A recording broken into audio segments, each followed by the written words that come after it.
estás? Hola, ¿qué tal, Pepe? Acá saliendo de clases. ¿Y tú? Yo acá revisando algunas cosas del lago. Me imagino, hombre. ¿Has visto las noticias? Sí, Otra vez han vuelto a encontrar a un padre rodeado de niños. O sea, eso ya pasa de claro a oscuro. pucha, sí, la verdad. La verdad es que no entiendo. Siempre pasan ese tipo de noticias y no veo una reacción fuerte de la iglesia. Lo que más me preocupa es que se den tantas veces estos casos. Mira, yo tengo mis sobrinos. ¿Tú crees que yo voy a tener la osadía de dejarlo al costado de un cura? No ¿Qué sé, tal, no. muchachos? Hola, padre. Pepe, José, ¿qué tal? Padre, ¿qué tal? Qué gusto verlo, padre, qué gusto verlo, Los veo padre. preocupados por mis colegas. ¿Qué ha pasado? No, nada, no se preocupe. No, mira, yo creo que es bueno conversar estos temas. Si tienen un tiempito, yo estoy aquí para conversar estos temas porque he escuchado que están un poco preocupados por un mal comportamiento de algunos sacerdotes. No sé, yo también he leído las noticias, pero no, yo creo que es bueno hablar de estos temas, airear estos temas y salir de las dudas. No sé qué... Claro. Bueno, padre, Claro. qué vergüenza, de verdad. La verdad es que, sinceramente, pues, salen este tipo de noticias y lamentablemente la prensa siempre está ahí presente. Entonces, le pregunto, ¿cuál es la posición que tiene la iglesia normalmente en este tipo de situaciones? Mira, primero no hay que echarle la culpa a la prensa, que la prensa simplemente informa las cosas que pasan, ¿no? Lo que es verdad, muchachos, que esta crisis en la Iglesia Católica, para mí, es la peor crisis en la historia de la Iglesia, para mí. Porque las anteriores crisis que ha habido, se ha hecho daño, ha habido crisis en la Iglesia, y se ha hecho daño a veces al aspecto patrimonial de las personas. La venta de indulgencias, por ejemplo.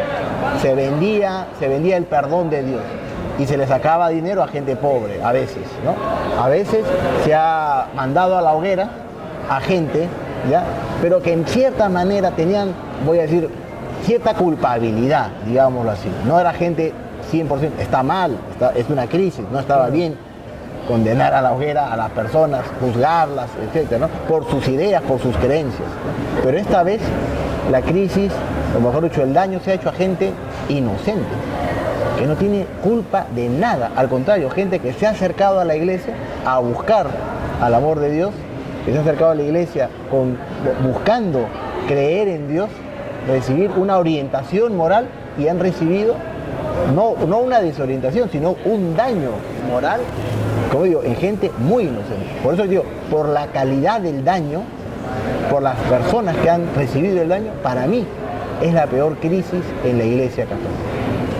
Y eso es cierto, me parece que hay que reconocerlo y creo que la Iglesia en parte lo reconoce, ¿no? Lo reconoce y es muy lamentable estas personas víctimas que sufran, como digo, y que en algunos casos no han recibido por parte de la Iglesia un apoyo, no han recibido, ni siquiera a veces no se las ha escuchado, ¿no? No sé, eso es lo que un poco, yo coincido con ustedes, que es una grave crisis, ¿no? Y de las peores, ¿no? Padre, y dígame, ustedes como, digamos, obispos, como cardenales, como padres, ¿cuál es la reacción hacia sus colegas?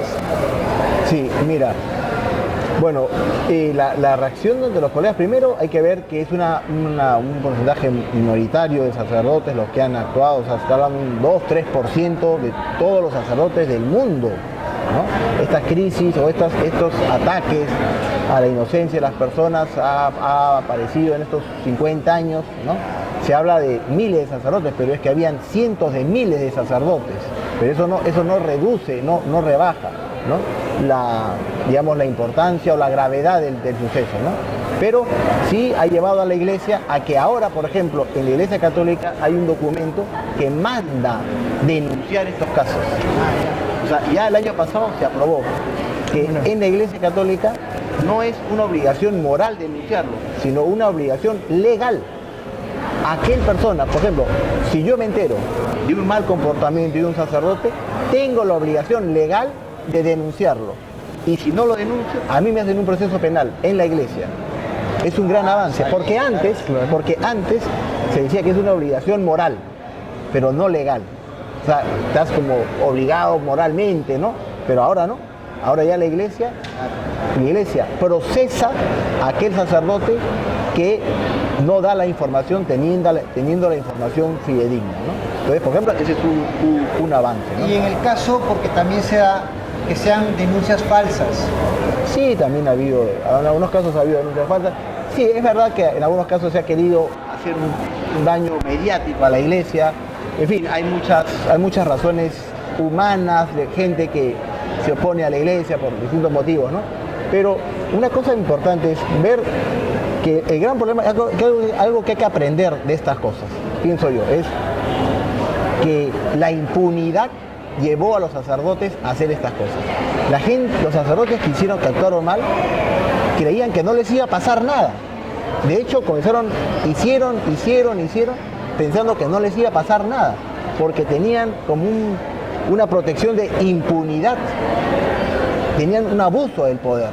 Entonces, esas dos cosas yo creo que hay que atacarlas en general en la sociedad civil. No podemos permitir impunidad, no podemos permitir abuso del poder. El sacerdote, cualquier autoridad, especialmente el sacerdote, está para servir a los demás. Claro, y no solo en la iglesia, exacto. ¿Cómo? No solo en la iglesia. No solo en la iglesia. Sino también... Yo creo que son enseñanzas que hay que sacar para la vida social.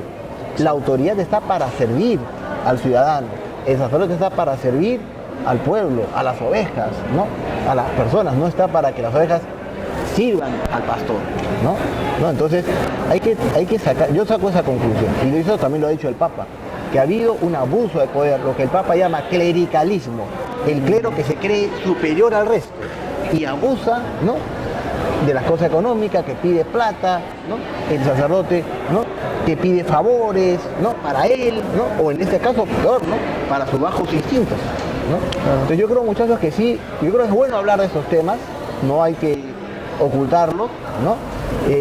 Pero sí también es bueno, ¿no?, no embarrar a todos, no embarrar a todos, sino decir, oye, ha habido algunos casos, qué pena, y algo que si ustedes son creyentes, rezar por las víctimas, ¿no?, rezar por estos sacerdotes para que encuentren el perdón de Dios, y rezar por la iglesia para que la iglesia siga siendo ese instrumento de paz, de unidad en el mundo. Es lo que yo les recomiendo.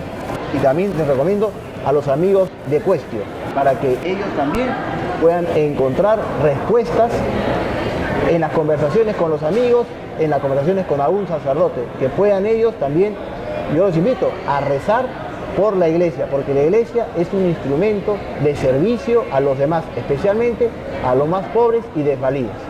Hasta la próxima.